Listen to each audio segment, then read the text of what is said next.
بسم اللہ الرحمن الرحیم۔ ویورز، ہمارا آج کا موضوع ذرا انوکھا ہے۔ تاریخ کے اوراق کی ورق گردانی کریں تو ایک نیا باب کھلتا ہے۔ 4 مئی یوم شہادت ٹیپو سلطان حیدر، دی ٹائیگر آف میسور۔ یوں تو اس دنیا میں ہزاروں بچے جنم لیتے ہیں اور مر جاتے ہیں، ہزاروں کلیاں کھلتی ہیں اور باد سموم کے تھپیڑوں کی تاب نہ لا کر مرجھا جاتی ہیں، مگر وہ موت جو حق اور راستی کی راہ میں آئے، حیات جاویداں بن کر آتی ہے۔ 10 دسمبر 1750 میں حیدر علی کے گھرانے دیوان حالی میں اماں فاطمہ بیگم کی گود میں پیدا ہونے والا جہادی جذبوں سے لبریز، انصاف پسند حکمران، روشن خیال، تعلیم یافتہ، تہجد گزار، شب زندہ دار، نوافل گزار، قرون اولیٰ کے مسلمانوں کا نقش ثانی اور عظیم یادگار، نظر عقابی جن سے غیرت و خودداری اور مومنانہ فراست کی کرنیں پھوٹ رہی ہوتی تھیں، بجلی کی چمک، شیر کی گرج، دوستوں کے دوست اور دشمنوں کے دشمن، وہ کوئی اور نہیں، ٹیپو سلطان ہے۔ ایسی صفات کا حامل شخص جسے دنیا ٹیپو سلطان حیدر کے نام سے جانتی ہے، جو اپنے والد کے سب سے بڑے صاحبزادے تھے۔ 15 سال کی عمر ہوئی تو آپ نے اپنے والد کے ساتھ جنگی معاملات میں دلچسپی لینی شروع کر دی تھی، کیونکہ آپ کے والد حیدر علی میسورین آرمی میں ملازم تھے، لہٰذا آپ گاہے بگاہے جنگی مشقوں میں بھی حصہ لیا کرتے تھے۔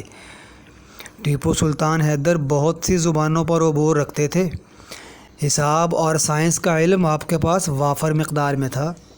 آپ پڑھائی لکھائی کے دلدادے تھے اور 2000 سے زائد کتابیں مختلف موضوعات پر آپ نے اپنی ذاتی لائبریری کی زینت بنا رکھی تھیں، جن میں زیادہ تر جنگی، اسلامی، اخلاقی، سائنسی موضوعات پر مشتمل تھیں۔ ٹیپو سلطان دور اندیش اور صاحب بصیرت شخص اور ٹائیگر آف میسور کے نام سے مشہور تھے۔ برٹش نے ایسٹ انڈیا کمپنی کے بہانے انڈیا پر قبضہ کرنا چاہا تو اسی سلسلے میں ٹیپو سلطان نے امیر افغانستان، فرانس اور ترک سلطان سے مدد مانگی، کیونکہ اس موقع پر گورنروں نے نظام حیدرآباد اور مرہٹوں کے ساتھ اتحاد کر لیا، مگر فرانس نے عین موقع پر ساتھ چھوڑ دیا۔ اس موقع سے گوروں نے فائدہ اٹھایا اور مرہٹوں کی مدد سے 1790 میں تیسری بنگلور میسور جنگ شروع کر دی۔ ہندوستان صرف ہندوستانیوں کا ہے کا نعرہ سب سے پہلے ٹیپو سلطان نے بلند کیا تھا۔ اگر ٹیپو سلطان مغل شہنشاہوں کی طرح تن آسانی اور آسائش کی زندگی چاہتا، عیش و عشرت کا دل دادے ہوتا، تو انگریزوں سے ہر قسم کی سہولت و رعایت بے شمار وعدے موجود تھے، مگر اس مرد فرہنگ شکن نے عالم سپہ گری میں ایک نیا باب درج کرتے ہوئے قیامت تک کے لیے آزادی کے پروانوں اور حریت پسندوں کو یہ نعرہ مستانہ عطا کیا کہ شیر کی ایک دن کی زندگی گیدڑ کی 100 سالہ زندگی سے بہتر اور اعلیٰ ہے۔ ٹیپو سلطان نے مملکت خدا داد سے جاگیری نظام کا خاتمہ کرتے ہوئے عوامی فلاح کے لیے ایسے کارہائے نمایاں سر انجام دیے جو دور جدید کی ریاستوں کو بھی توفیق میسر نہیں۔ مسجدیں، مندر، مکتب، مدرسے، ہنر کدے اور مہمان خانے سرکاری خرچ پر تعمیر ہوتے اور سرکار ہی انہیں رواں دواں رکھنے کی ذمہ دار تھی۔ سلطان ٹیپو علم و ادب، تاریخ و ثقافت کا دل دادے تھا۔ اس کے دور میں مملکت کا کتب خانہ عالم اسلام کے بڑے کتابی ذخیروں میں سے ایک تھا۔ جب غداروں نے قلعے کے دروازے کھول کر دشمنوں کو شہر پناہ میں داخل کرایا تو حضرت ٹیپو نے ہتھیار ڈال کر ذلت کی زندگی پر لڑ کے شہید ہونے کو فوقیت دیتے ہوئے مردانہ وار جنگ کی اور جام شہادت نوش فرمایا۔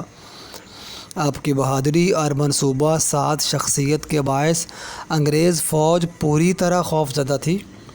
سلطان کو شہید جان کر ایک انگریز قریب گیا تو زندگی کے آخری سانس لیتے ٹیپو نے ایک ہی وار میں سر قلم کر دیا، جس کے نتیجے میں کئی دن تک نعش کے قریب جانے کی جرت نہیں کی۔ ایک انگریز جرنیل نے شہید کے جسد خاکی کو سلیوٹ کرتے ہوئے کہا کہ آج تک اتنا بہادر آدمی نہیں دیکھا۔ انگریز مائیں اپنے بچوں کو ٹیپو کا نام لے کر ڈرا کر سلاتی تھیں۔ اس عظیم جرنیل کی شوکت و حشمت کا یہ عالم تھا کہ شہادت کے ایک عرصہ بعد مزار پر ایک وائسرائے گیا تو فوری طور پر الٹے پاؤں بوکھلاہٹ کی حالت میں باہر نکلا۔ ساتھیوں کے پوچھنے پر بتایا کہ سلطان کو مزار میں زندہ محسوس کیا، اس کی ہیبت و جلال کے باعث اندر کھڑا نہ ہو سکا۔ حضرت ٹیپو سلطان عظیم سپہ سالار، حلیم حکمران اور بلند پایہ عالم باعمل شخصیت کے مالک تھے۔ ان کے گمان اور وجدان میں ایک اسلامی فلاحی ریاست کے قیام کا تصور تھا، جس میں وہ بڑی حد تک کامیاب ہوئے۔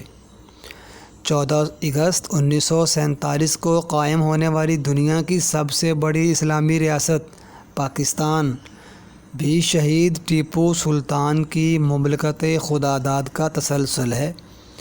آج نسل نو اپنے عظیم المرتبت مشاہیر کی زندگیوں کا بغور مطالعہ کرنا چاہیے۔